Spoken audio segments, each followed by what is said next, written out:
Hello everyone, welcome back to my channel. I hope you all are well and hope you all are learning well.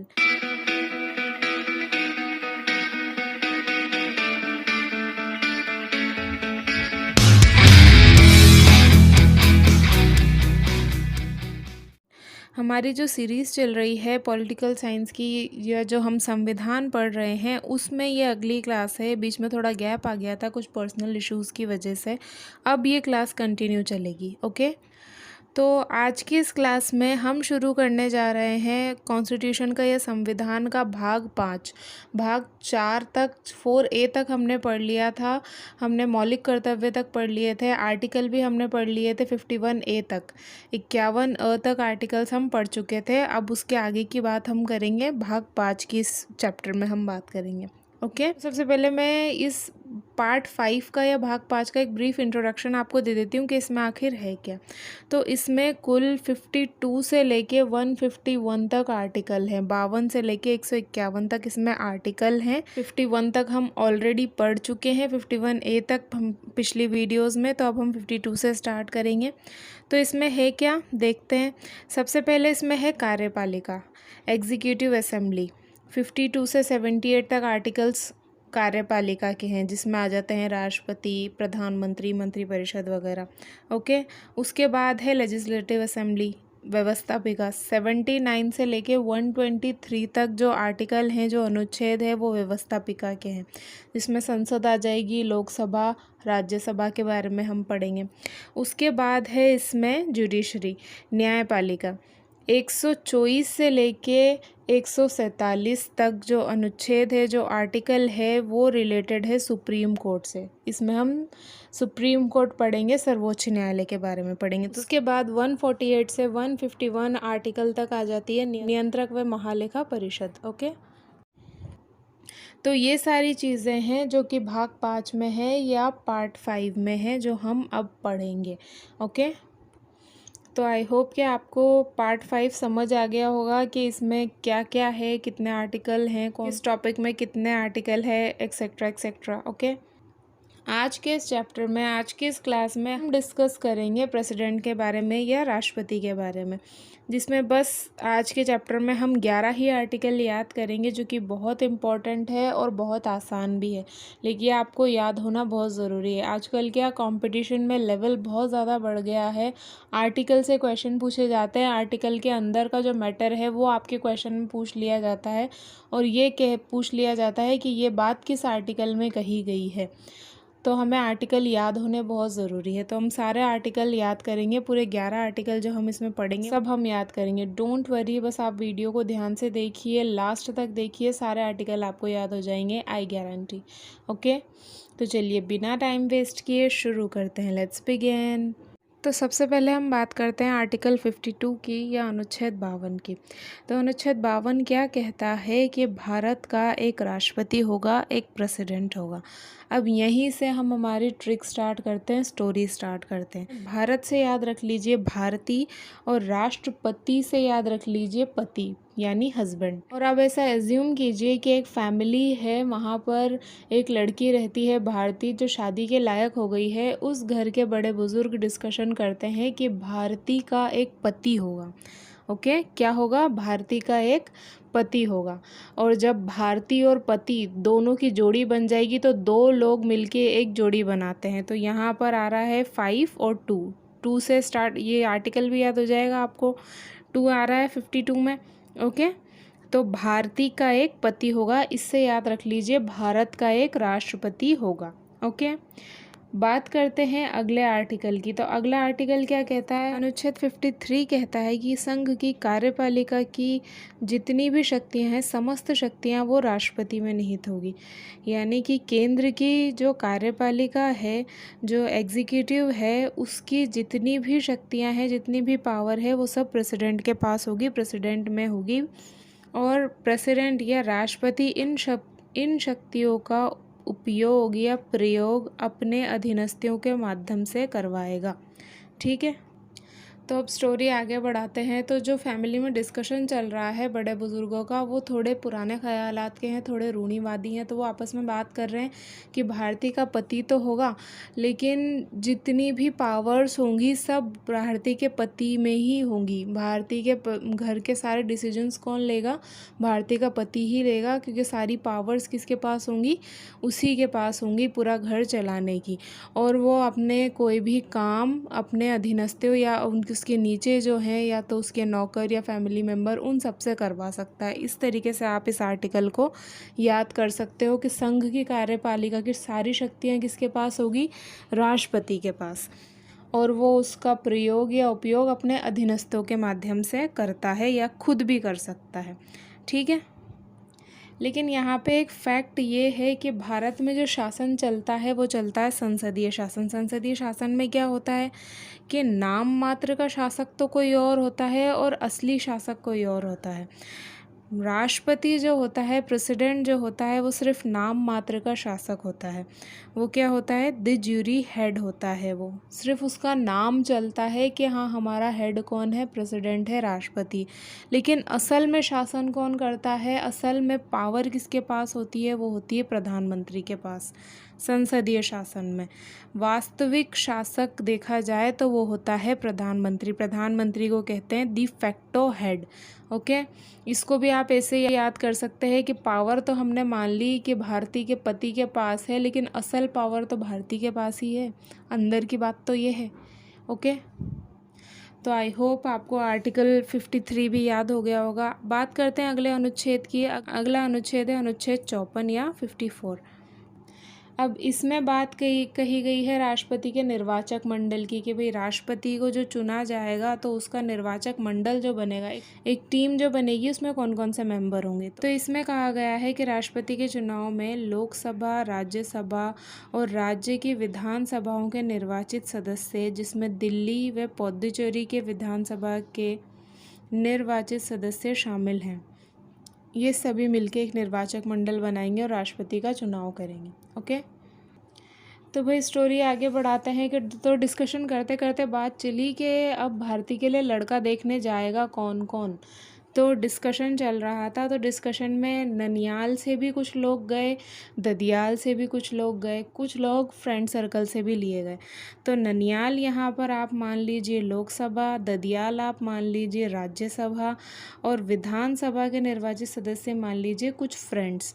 और वो friends खास तौर से दो best friend बुलाए थे। दो बेस्ट फ्रेंड कहाँ से बुलाए थे? एक दिल्ली से बुलाया था और एक पुडुचेरी से बुलाया था। ठीक है, तो ये सब लोग मिलकर कहाँ गए? भारती के लिए लड़का देखने गए या लड़के का चुनाव करने गए। ठीक है, तो ये था आर्टिकल 54। बात करते हैं आर्टिकल 55 की, अनुच्छेद 55 की। तो इसमें राष्ट्रपति के निर्वाचन की विधि का उल्लेख है। तो चले तो गए सब लड़का देखने। अब सबकी अलग अलग राय कि मुझे तो वो वाला पसंद आया था, नहीं मुझे तो ये वाला पसंद आया था, इसमें ये अच्छा था, इसमें वो अच्छा था। सब कंफ्यूज हो गए, इतनी सारी टीम थी। तो अब चुनाव करें अच्छे लड़के का तो कैसे करें? ये मुद्दा वहाँ पैदा हो गया। तो अब इसके लिए बड़े ही सोच समझ के एक विधि लाई गई, जिसे कहते हैं अनुपातिक प्रतिनिधित्व एकल मत संक्रमणीय प्रणाली। इसी से राष्ट्रपति का चुनाव होता है और इसी से हमने भारती के लिए लड़का भी चुना। इसमें क्या होता है कि जितने भी लोग गए निर्वाचन मंडल में या राष्ट्रपति को चुनने के लिए, वो लोग वोट देते हैं कि हमारे लिए फर्स्ट प्रायोरिटी ये है कि सबसे अच्छा लड़का तो ये है, फिर उसके बाद सेकंड नंबर पे ये अच्छा लड़का है, और फिर थर्ड नंबर पे ये अच्छा लड़का है। फिर दूसरा बोलेंगे ननियाल पक्ष वाले, हमारे लिए फर्स्ट नंबर पे ये अच्छा लड़का है, सेकंड नंबर पे ये अच्छा लड़का है, और थर्ड नंबर पे ये अच्छा लड़का है। तो इस तरीके से जितने भी उम्मीदवार हैं उनको वरीयता या चॉइस के हिसाब से इस क्रम में मत दिए जाते हैं। और फिर लास्ट में वोट्स की काउंटिंग जो होती है वो फर्स्ट चॉइस के आधार पर होती है इस फॉर्मूले से। इस फॉर्मूले के तहत लास्ट में कोटा निकाला जाता है, और उस कोटे में जो रिज़ल्ट आता है, जिसका नाम आता है, उसको राष्ट्रपति बनाया जाता है। इसे कहते हैं हम अनुपातिक प्रतिनिधित्व की एकल मत संक्रमणीय प्रणाली। ठीक है, अब आते हैं अगले आर्टिकल पे, अगले अनुच्छेद पे, जो कि है अनुच्छेद 56। अनुच्छेद 56 में बात कही गई है राष्ट्रपति के कार्यकाल की, जो कि 5 वर्ष का होता है। कहानी को आगे बढ़ाते हैं। एक जगह भारती के लिए लड़का पसंद भी आ गया, तो उस लड़के से जब हमने उस लड़के से सवाल किया गया कि आप अपना रिटायरमेंट कब लोगे, जो आप बिज़नेस करते हो उससे आप रिटायर कब हो गए, कितने साल बाद हो गए, तो उस लड़के ने जवाब दिया कि जैसे ही मेरा उत्तराधिकारी मेरी जगह ले लेगा वैसे ही मैं रिटायर हो जाऊंगा। ठीक है, तो इसमें क्या बात कही गई है अनुच्छेद 56 में? अनुच्छेद 56 कहता है कि राष्ट्रपति का जो कार्यकाल होता है वो 5 वर्ष का सामान्यतः होता है, लेकिन राष्ट्रपति अपने पद पे, अपनी गद्दी पे तब तक बैठा रहता है जब तक कि उसका उत्तराधिकारी आकर पद ग्रहण ना कर ले। सीट खाली नहीं होती है जब तक उसका उत्तराधिकारी या अगला राष्ट्रपति नहीं आ जाता, तब तक राष्ट्रपति पद ग्रहण करे रहता है, अपनी सीट पर रहता है, अपनी पोजीशन पर रहता है। ओके, एक बात और उस लड़के से कही जाती है, उससे कहा जाता है कि अगर हमें ऐसा लगा कि आप हमारी लड़की को खुश नहीं रख पाओगे तो हम आपको उम्मीदवार की लिस्ट से क्या कर देंगे, रिजेक्ट कर देंगे। तो अनुच्छेद 56 में महाभियोग की बात भी कही गई है। महाभियोग क्या है? अगर राष्ट्रपति जो है वो संविधान का उल्लंघन करते हुए पाया जाता है तो उसको महाभियोग द्वारा उसके पद से हटाया भी जा सकता है। इसकी जो प्रक्रिया है वो आगे आएगी अनुच्छेद 61 में, लेकिन महाभियोग की बात किस में कही गई है? वो 56 में कही गई है, ये याद रखना।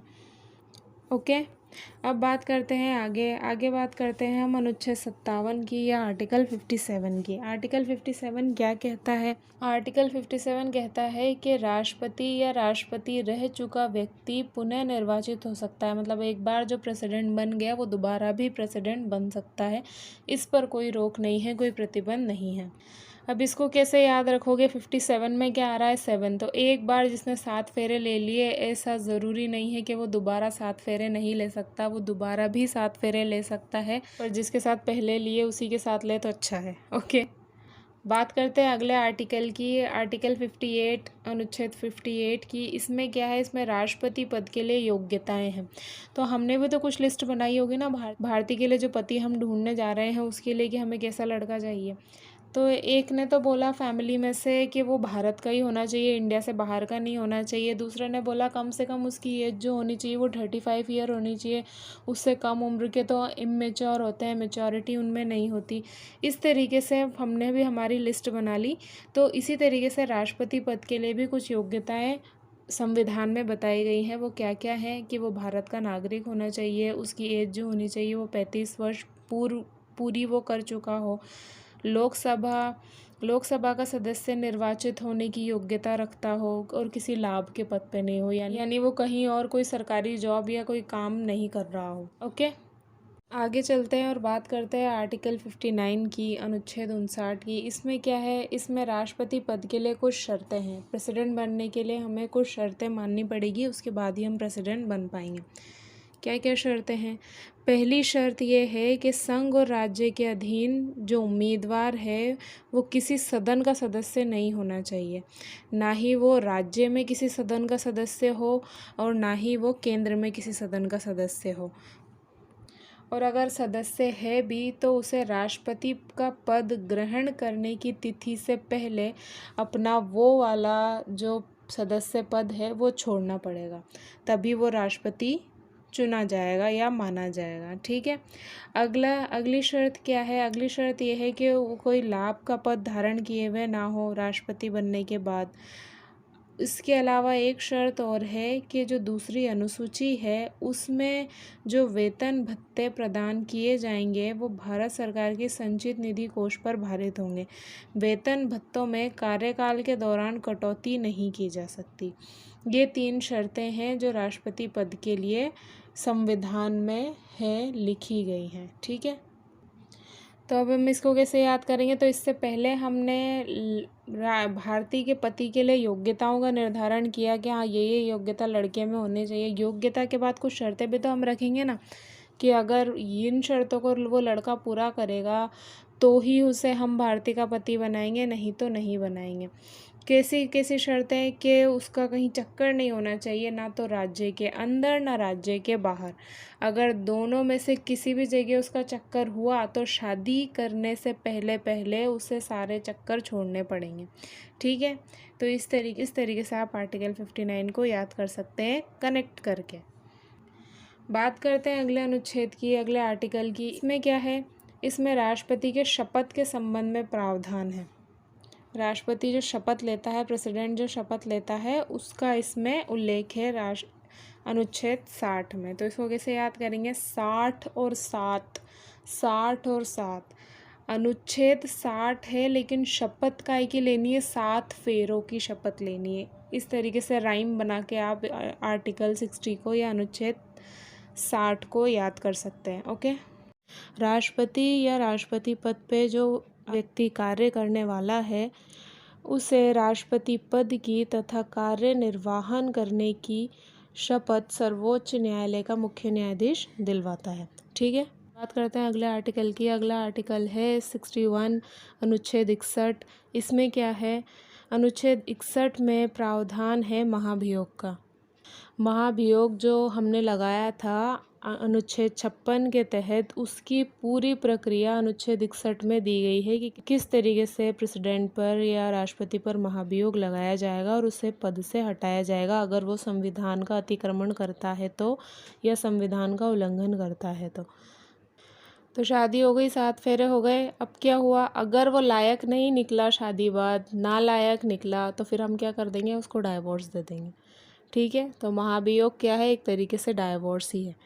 ओके, बात करते हैं लास्ट आर्टिकल की और आखिरी आर्टिकल की, जो कि है आर्टिकल 62 अनुच्छेद 62। इसमें क्या है, इसमें कहा गया है कि वैसे तो नए राष्ट्रपति के चुनाव जो होते हैं वो उसके कार्यकाल के समाप्त होने से पहले ही करवा लिए जाते हैं, लेकिन अगर राष्ट्रपति की मृत्यु हो जाती है या वो त्यागपत्र दे देता है या महाभियोग से उसको हटा दिया जाता है तो 6 माह के अंदर अंदर चुनाव करवा लेने चाहिए, ज़रूरी है चुनाव करवाने। ओके, अब इसको कैसे याद करेंगे, तो ऐसे आप ट्रिक मान लीजिए या याद कर लीजिए कि अगर के भारती का जो पति है अगर उसकी मृत्यु हो जाती है या उन दोनों का डाइवोर्स हो जाता है या वो लापता हो जाता है, तो इस स्थिति में क्या करेंगे, इस स्थिति में घर के जो बड़े बुजुर्ग हैं वो 6 महीने के अंदर अंदर भारती का दूसरा विवाह कर देंगे।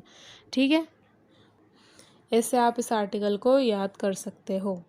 ये नाम मैंने सिर्फ समझाने के तौर पे या आप लोगों को ये आर्टिकल्स याद कराने के लिए यूज़ किए हैं, कोई भी इसको पर्सनल नहीं लेना। ओके, तो ये थे 11 आर्टिकल्स जो कि रिलेटेड थे राष्ट्रपति से या प्रेसिडेंट से। आई होप कि आपको ये याद हुए होंगे, समझ आए होंगे। If you like my video please like, share and subscribe. Thank you.